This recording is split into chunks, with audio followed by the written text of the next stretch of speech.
Hello, my name is Christopher Walker. I'm a Canadian fine artist. I've been in the industry for over 32 years full-timing with various art galleries that are affiliated with many other galleries internationally. I'm very fortunate to have the support from these particular people and my private clients to be able to continue on my journey as a fine artist in Canada. I was born and raised in Ville La Salle, which is on the central part of the island of Montreal.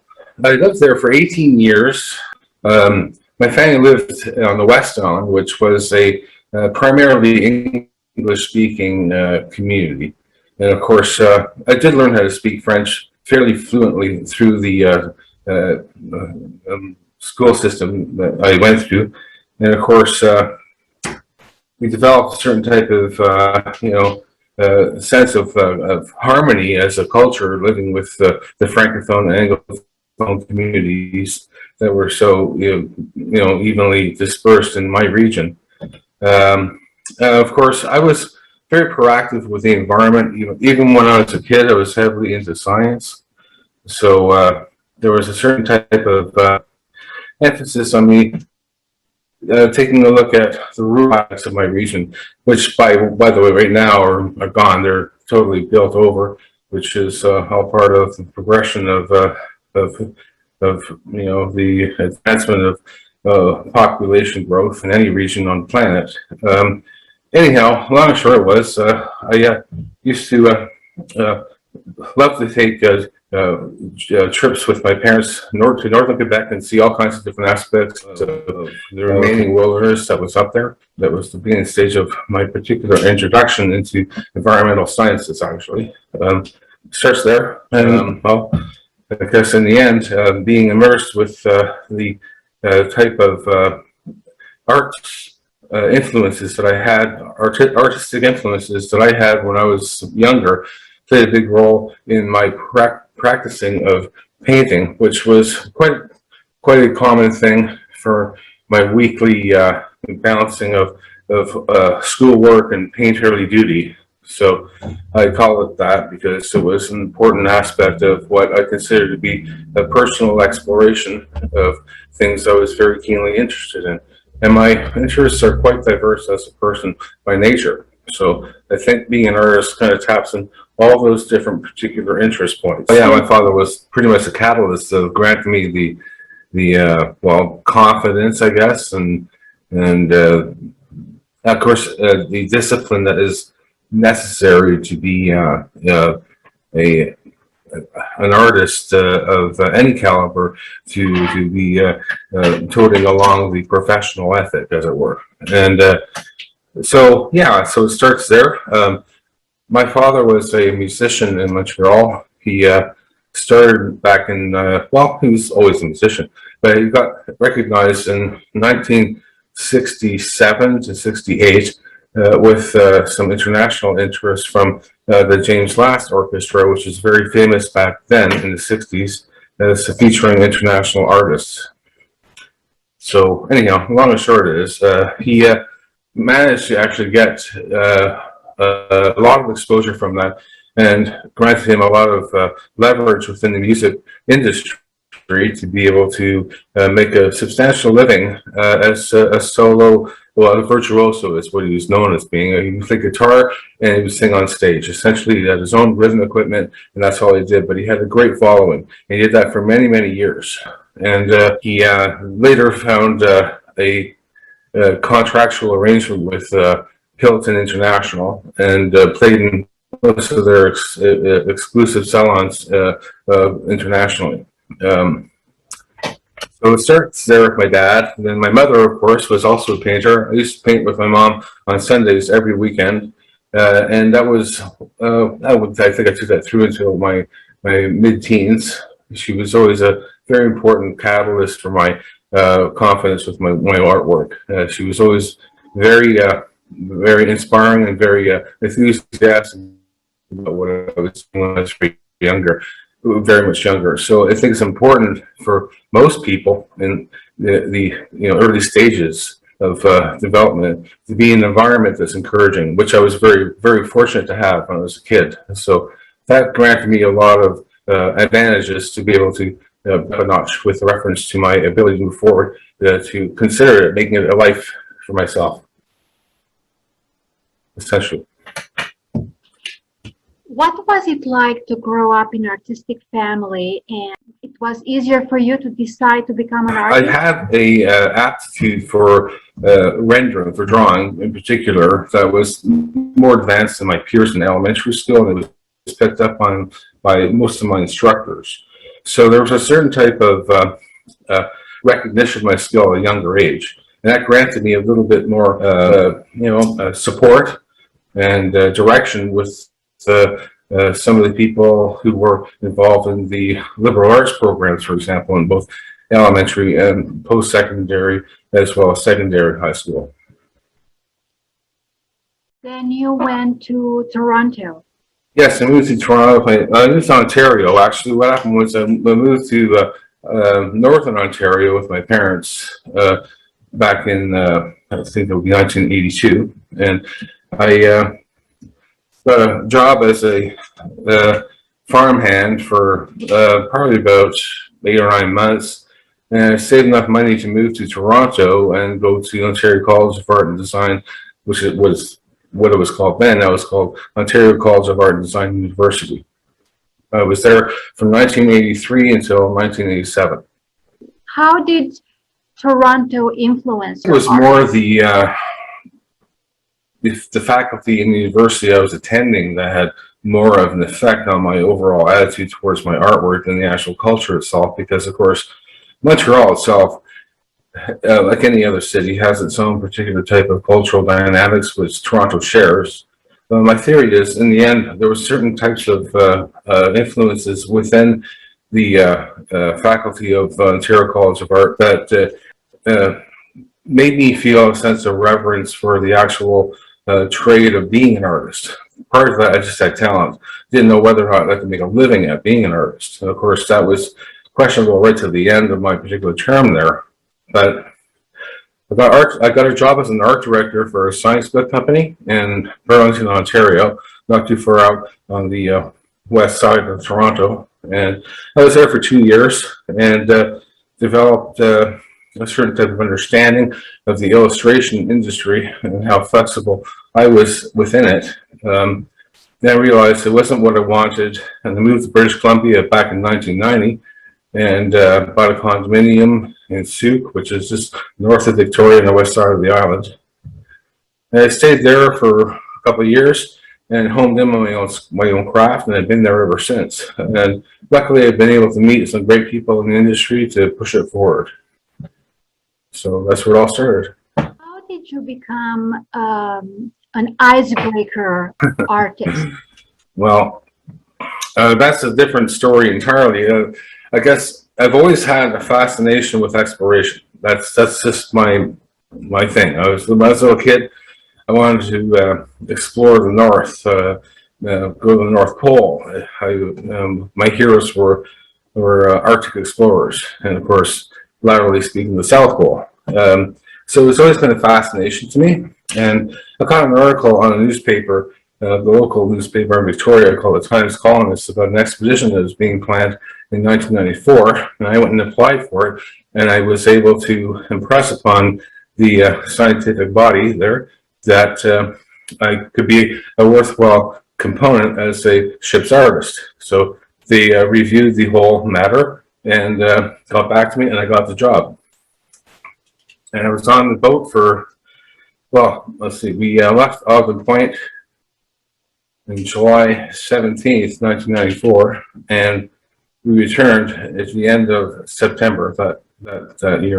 These are some of the shots and key for inspiration of the Arctic 94 expedition that I was on, which actually was a very important part of my life in many respects, because we actually made it to the North Pole.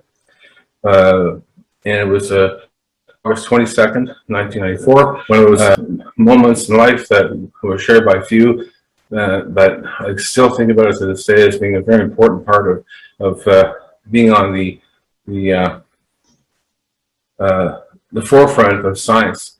And because back then in 1994, global warming wasn't quite a convincing concept for the general public to accept. And the science that was derived from that expedition is lending itself to the science that we're learning today. So uh, these photographs are the icebreakers I was on. That is the Louis, that is the Polar Sea. I spent time on the Polar Sea, which was the U.S. contingent on the expedition to the North Pole.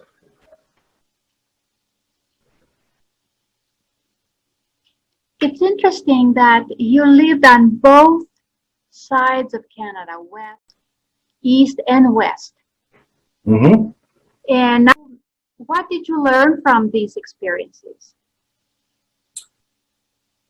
Well, I guess in the end, I've developed a very dimensional, appreciation for my country in a big way, and seeing different types of cultures, topographies, and uh, regions in general. It's given me a better understanding of the dynamics of our country from one province to the next. And I try to document that in my repertoire as a form of Canadiana, which I have been working on for decades now. You,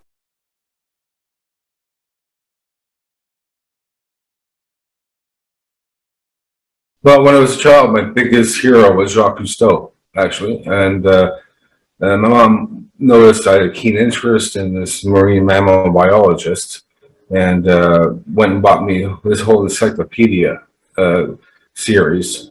And I just thought one day maybe I could be part of the Calypso. It was just one of those dreams.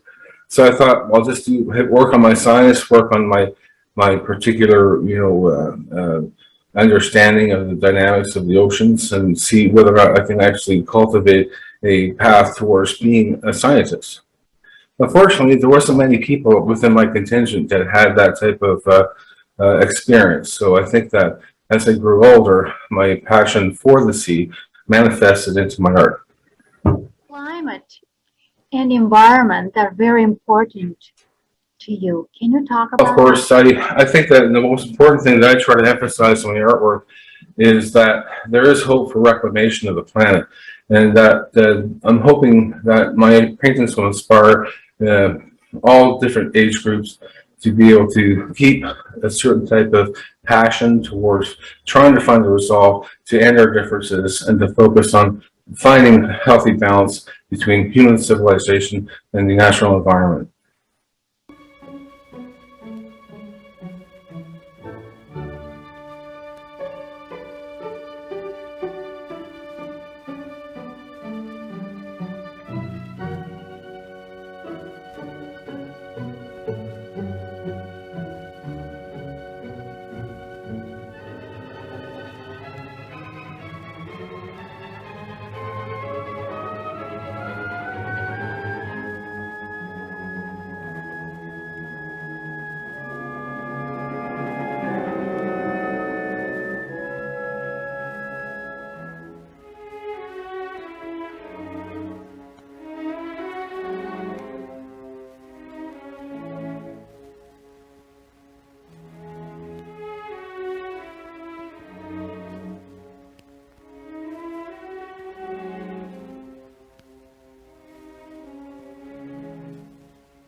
Well, normally the human portrayal in most of my subjects is quite a neutral component to include the human element.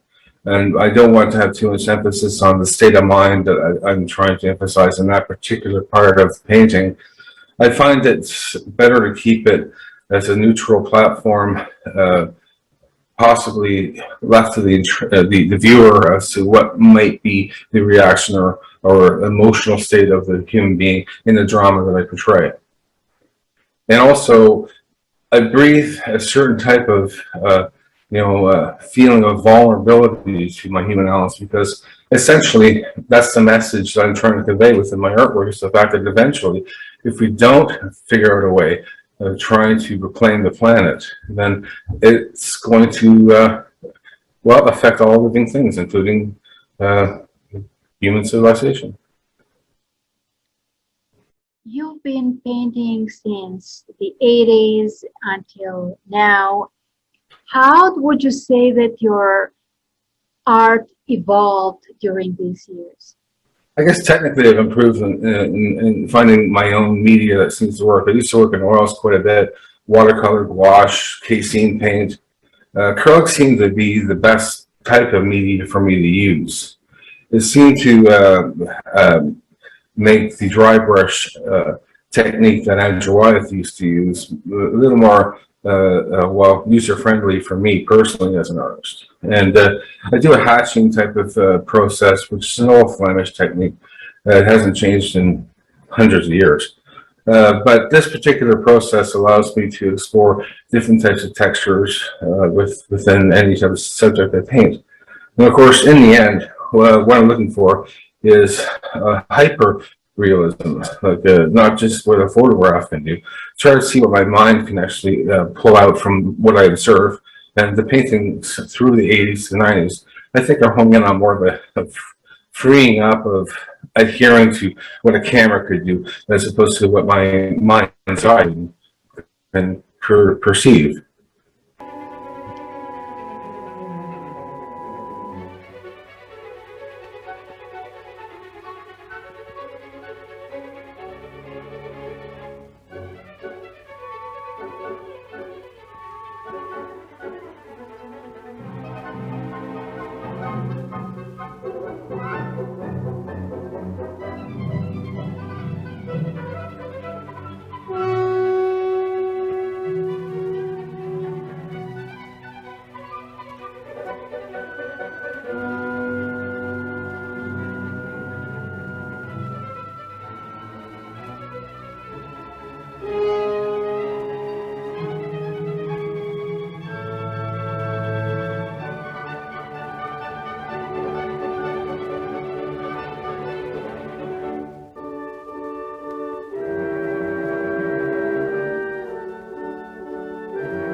I would like to talk a little bit your grandfather, who was a Lancaster bomber technician, and That's right.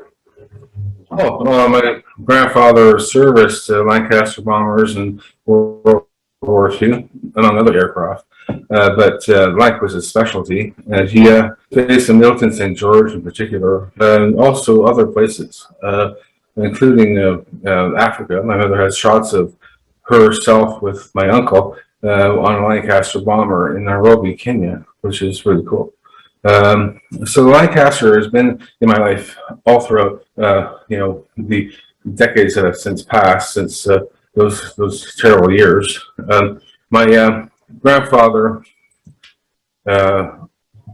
was very influential on my appreciation for aviation as a subject in paintings. I've always loved planes ever since I was a kid, and maybe maybe it's quite possible that my grandfather played a role in my ability to appreciate the format, which I've taken up a notch or two over the past couple of years, and I'm hoping that leads towards a certain type of relevant inclusion in terms of my depiction of Canadiana as a format for my artwork.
well, one in particular, which was the Canadian consulate in Seattle, Washington.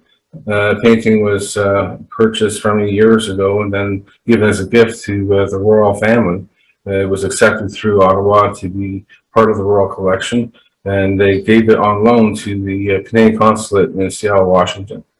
It's a painting called Transformation. It was the one depicting Chief Michael McQuenna and Luna, the orphaned orchid that was caught in Yucca Sound about 10 years ago. How do you feel that the Canadian public appreciates art in 2020-21 compared to 1980s, 1990s? Well, that's an interesting concept, considering the fact that now it's we have a very strong dependency on cyber technologies for our entertainment values. I think that type of question should be steered towards curators at public art galleries. They probably have a better answer for that than I would.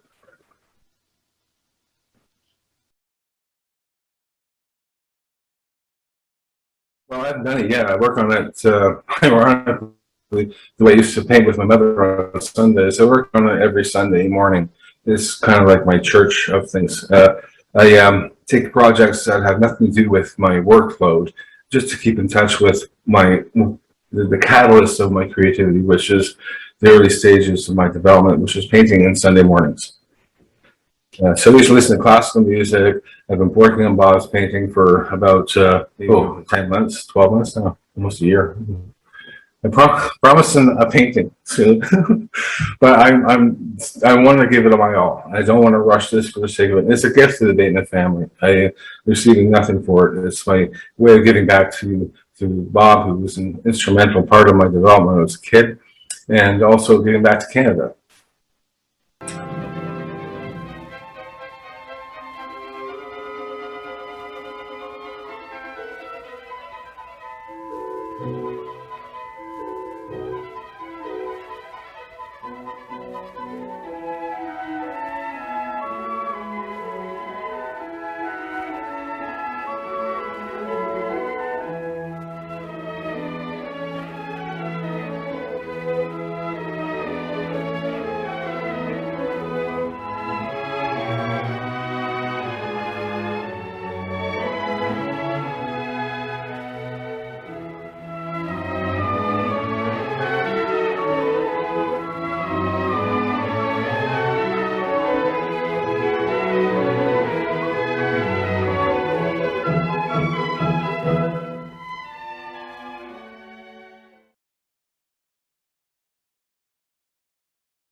Figurative art? Absolutely.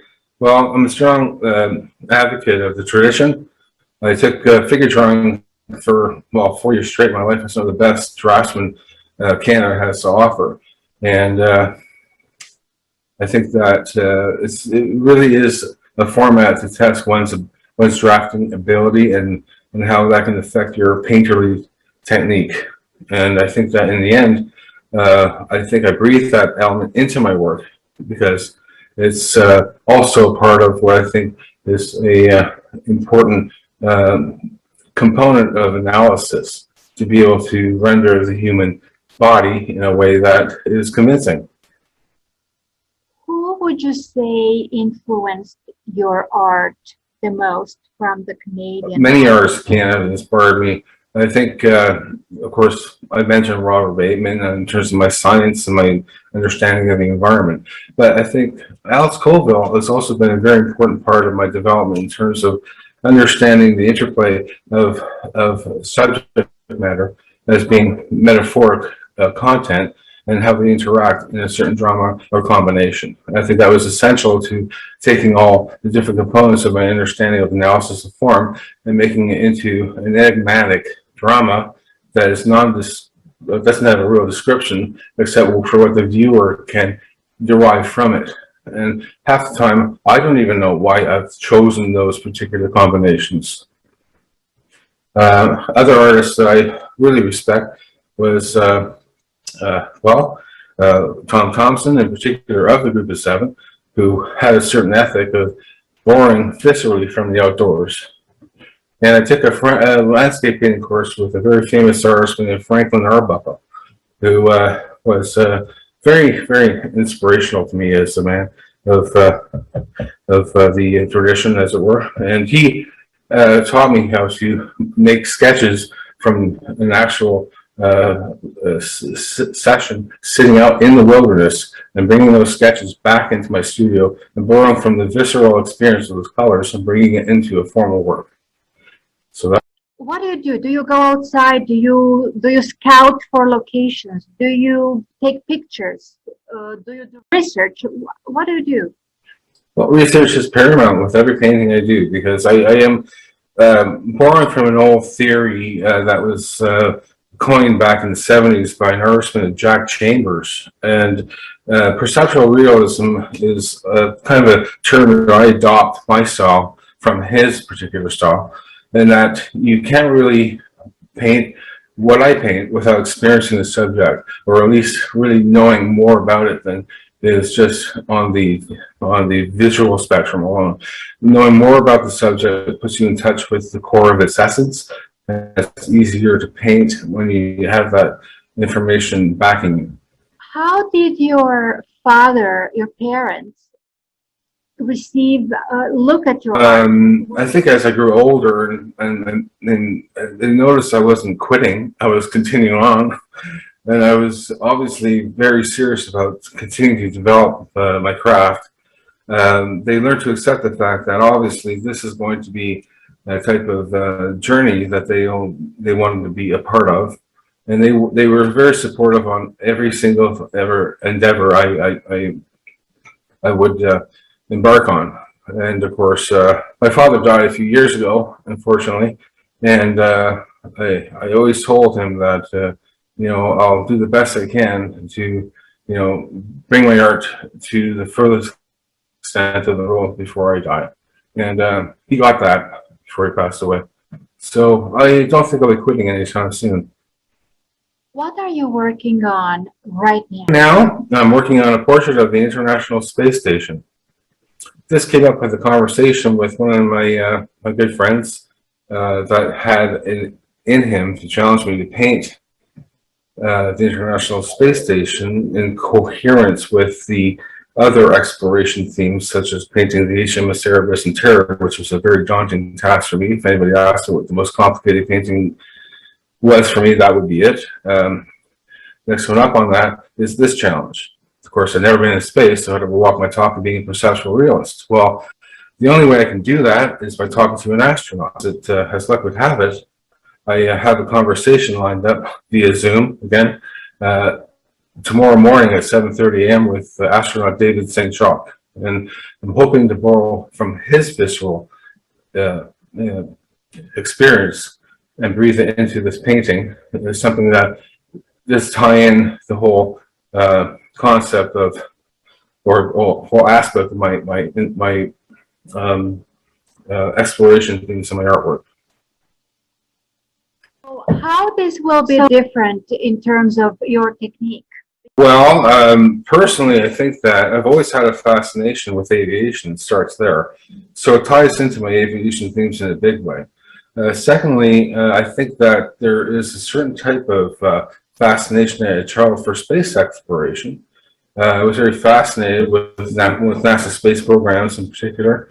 I remember as a young child seeing Neil Armstrong walk on the moon when I was very young, and it was very, very inspirational to me. So that inspiration, I think, is the one I want to try to evoke in this painting to others, if I can pull it off. And of course, there's always challenges along the way, but having the best possible research and the best backing of some insight that could lend itself to a very successful depiction is warranted here, is an important aspect of the painting.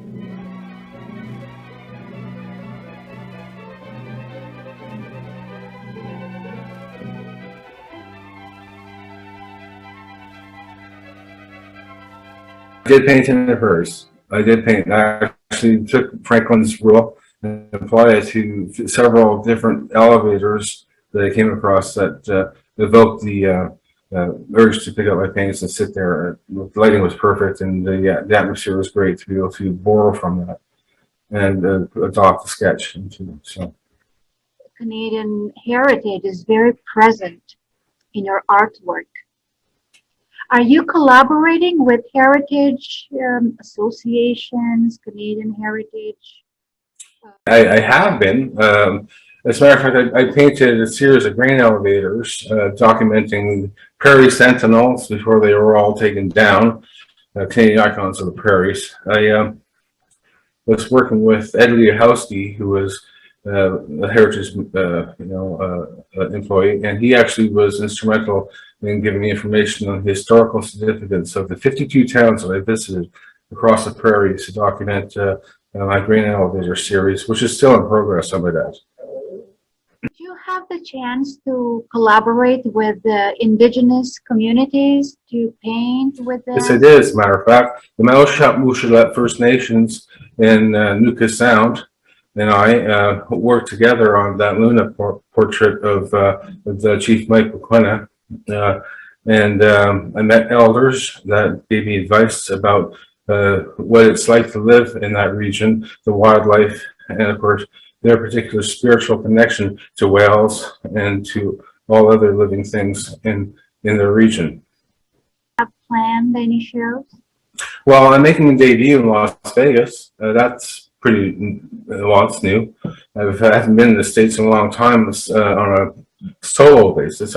My galleries in Canada deal with galleries in the States, but I have a relationship with the Conrad West Gallery down in the Las Vegas in the Arts District in Nevada, and I'm preparing a series of works for them as we speak. Have you ever thought of painting in the desert? Well, that's funny you should say that because that's been a big topic of conversation between myself and the curator, Claire Conrad, down in their gallery in Las Vegas. And of course, I've often thought about painting the Sierra region in particular, but also areas surrounding that particular part of the United States, including parts of Arizona, for example, seeing the Grand Canyon. That kind of thing would be great to have in my paints, my repertoire, absolutely.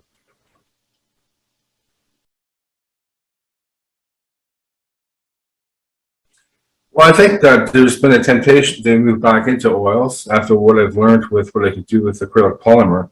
But the reality check is I stick to what works to get the core of the idea. Occasionally there'll be the odd moment where I might be painting outdoors in an alla prima fashion and just capture something with my painting kit, which only has oils, like the same kit I used to have when I was back in OCA. So um, I don't think there's going to be much of a revolution there. There might be a little bit of oils down the way, but I'm not sure. We'll see where the wind blows.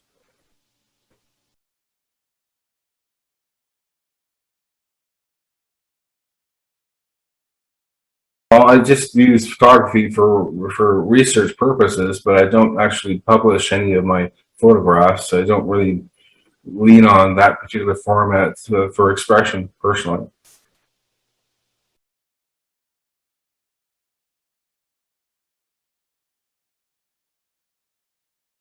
I have a book in the works right now. I've been writing it for 2 years, and I'm basing it on a certain type of autobiographical perspective. And it's taking time. I can't split myself up in too many directions. So I put time into the book when I can, where I can, and I hope that it's a format that ties it all together. The actual articulation, the sharing of experiences, and much like everybody should write their own book of their life. There's always going to be components where you wonder if you should include or exclude, but it's coming together. You know, I think in the end, one of these days, I think maybe next year. I'm shooting for next year. I'll have my book fully completed, but I'm at chapter 4 right now. I'm thinking about tapping it out at 7 chapters. And each chapter is about, I think at this point, about 50 pages.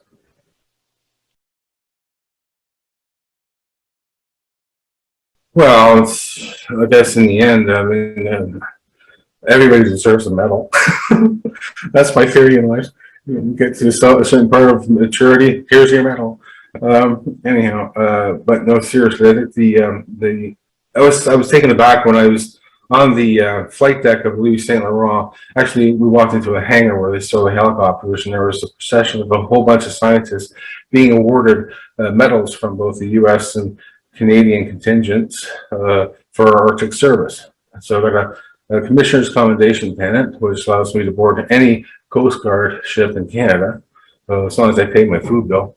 And also, same goes true with my Arctic Service Medal, which was given to me from Captain Lawson Brigham from the Polar Sea. And that's a big thing for me to tote around in life, knowing that I was part of science in a big way.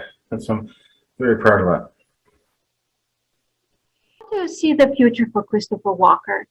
I personally think that just tapping into what I think is the best possible platform to be on, which is to keep a certain disciplinary ethic active so I can get the results I'm shooting for from one painting to the next. Because I have a firm belief that every human being must keep learning and keep growing right up until we die. That's my way of thinking. So every painting teaches me something new.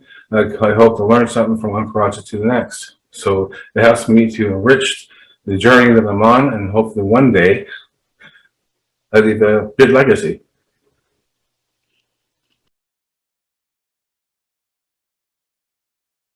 And Oh, right. Yeah, I see Salvator Mundi by Leonardo da Vinci. Yeah, I haven't gotten any updates on that, but last I heard it's still on that yacht. That was months ago. And it should be in a museum. It should not be exposed to such terrible conditions, which are eroding the surface, both front and back of that historic masterpiece. Then they haven't been to the Louvre. There's many museums, including the Tate Museum in London, that make sure that the atmospheric conditions are on a nominal state, meaning that the certain fragile media, paintings that are painted with fragile media don't deteriorate further from their particular state of conception, I guess. you mentioned a few museums. Your work is actually present in a few I museums. was featured in museums across Canada. I know there's one particular painting of a portrait I did of my cabin partner, Dr. Sylvester Drabit. He was also auxiliary surgeon for the expedition I was on, but he's also a painter. He loved doing portraits. So I did a portrait painting of him holding an apple, leaning over the rail of Louis Saint Laurent against a foggy background. And he was holding an apple because he would always try to grab somebody as a subject to paint. So you had to sit there for hours in the freezing cold on an icebreaker so we could do a rendering of your face. So my adage to put my influence to put the apple in the portrait was an apple a day keeps the doctor away. So nobody wanted to sit there for hours on end, having to be painted by self. So that's in the Prince of Wales Northern Heritage Center. That's in Yellowknife, Northwest Territories. Of course, I don't know if the Canadian Museum of Nature has any paintings currently, but I was featured at the Canadian Museum of Nature in Ottawa with a Thoreau-sized exhibit, which was a show of my paintings I did of the Arctic, which toured across Canada.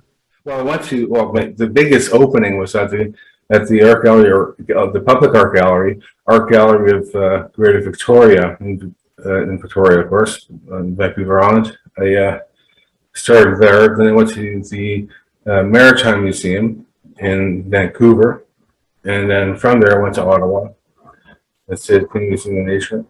And then I went to the Bedford Institute for a while in Nova Scotia. And then, of course, the Prince of Wales Northern Heritage Center featured in Yellowknife. So, yeah, there was, I think, once the curator who was setting up and taking down and transporting that exhibit was tallying up all the different venues in terms of attendance. I think over 2.5 million people had seen that exhibit.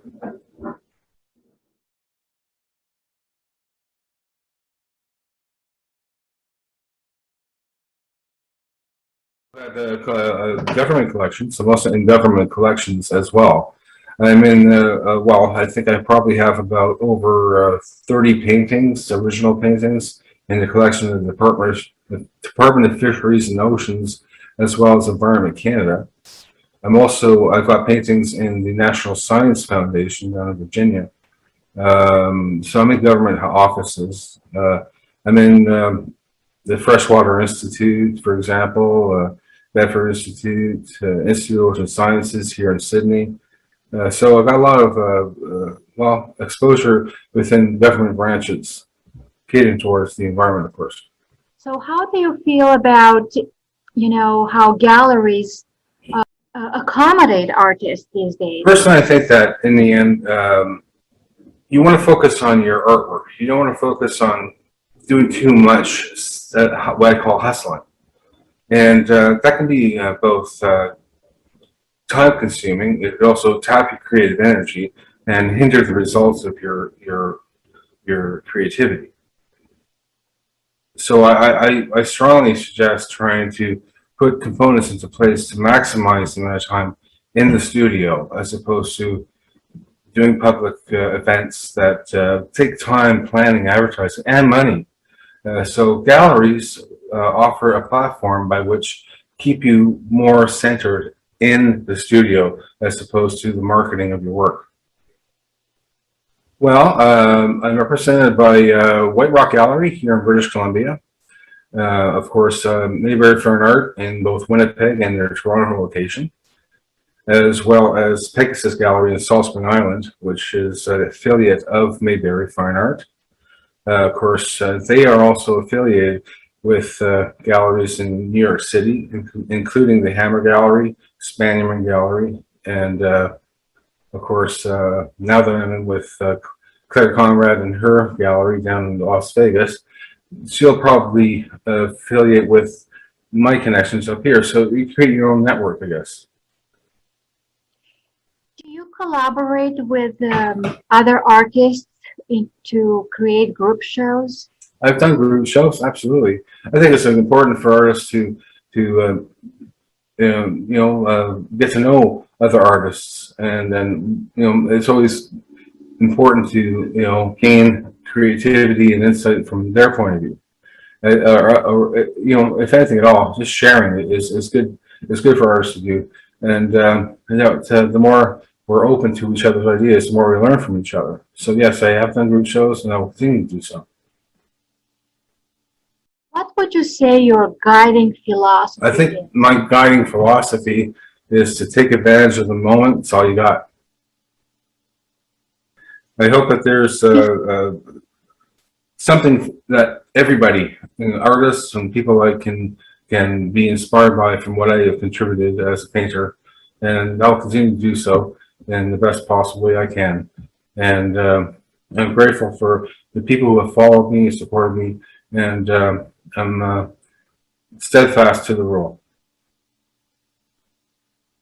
I do my own website design, by the way, which I'm passing on to somebody else in the fall. By the way, I should mention that. It's always good to have other people deal with stuff like that. But I was doing it for a while because I was hoping to learn something from steering the information, steering the message. But as I'm realizing, it's just too time consuming. I assess that's fresh off the press. That's not going on until I got painting done. You've covered pretty much a large part of what Canada is, so we can actually learn from your art about Oh, Canada. that's exactly what my Canadiana focal point with my repertoire is supposed to do. It's supposed to encapsulate what Canada was when I was alive, which I think is incumbent on all artists to document what your life was like at a time when you were living. Some artists choose to be regional, and it serves them well, and I think that's fine. My particular viewpoint is that I paint what I experience, and it just so happens I've always wanted to see more of Canada ever since a little kid. So that ethic of wanting to be transient, I think, is also where I derive my particular inspiration to be able to document various parts of Canada, including the north.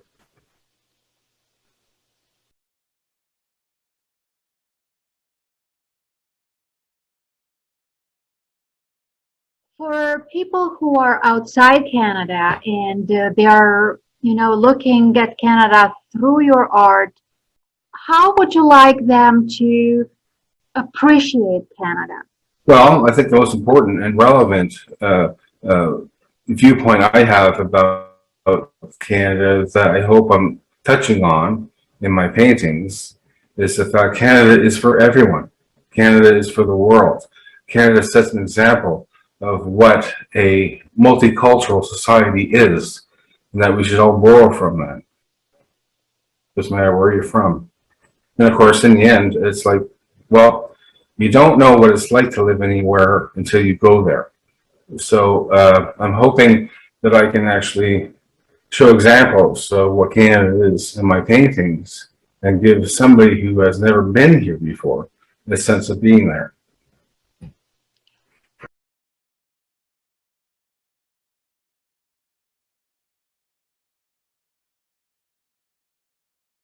Well, like any other region of the planet, there's a certain diversity that reflects on the environment that all living things have to exist in. And of course, in Canada, there's an abundance of different wildlife because of the type of dynamics of zones, temperate zones. We have different types of climates that include different types of animals.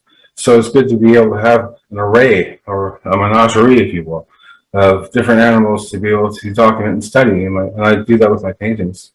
But I also like horses a lot too. So horses come into my life, farm animals, the pastoral, that comes into my work too, because I appreciate the farm life. I like to live in rural settings. I'm not a city dweller. I used to live in cities, but I choose to live in a more rustic setting. I think that's important to my creativity. So I'll paint what I think is relevant to a theme or a topic or maybe a certain type of particular animal subject I've never touched on before. But of course, much like the perceptual ethic, I have to experience it to be able to document it. So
You mentioned horses. I believe you did a series on horses.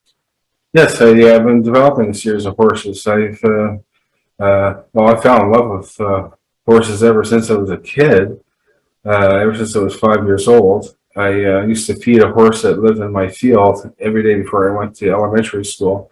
Well, give her treats, that is. And from that day forward, I've often been geared towards the fascination of the anatomy of the horse.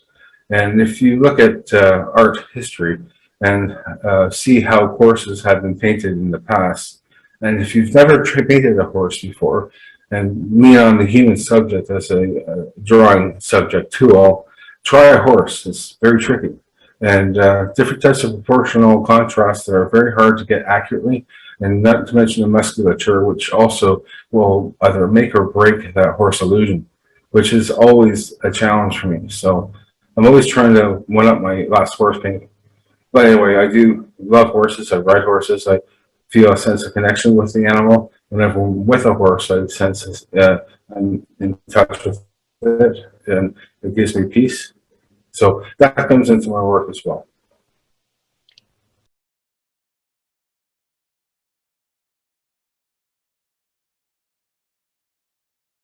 Well, ornithology has been a big part of my life. I've often painted birds because I think it's important to understand the bird itself as a species on our planet is a very diversified species.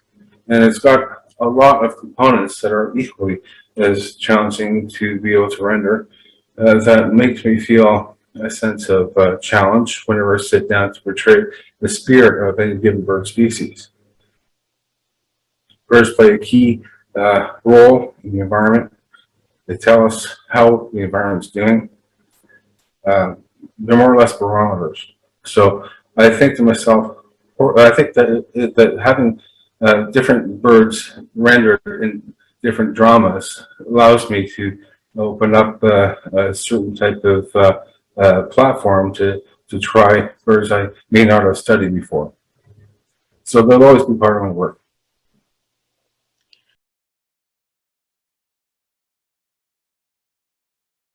I have had invitations to teach there, as well as the University of Victoria. I, although would probably really enjoy it on many levels, part of me feels it's one of those things that makes me feel a sense of um, abandonment on a certain type of path that I've set myself up for, and that I don't want to end up becoming so engaged in that my artwork journey is cut short.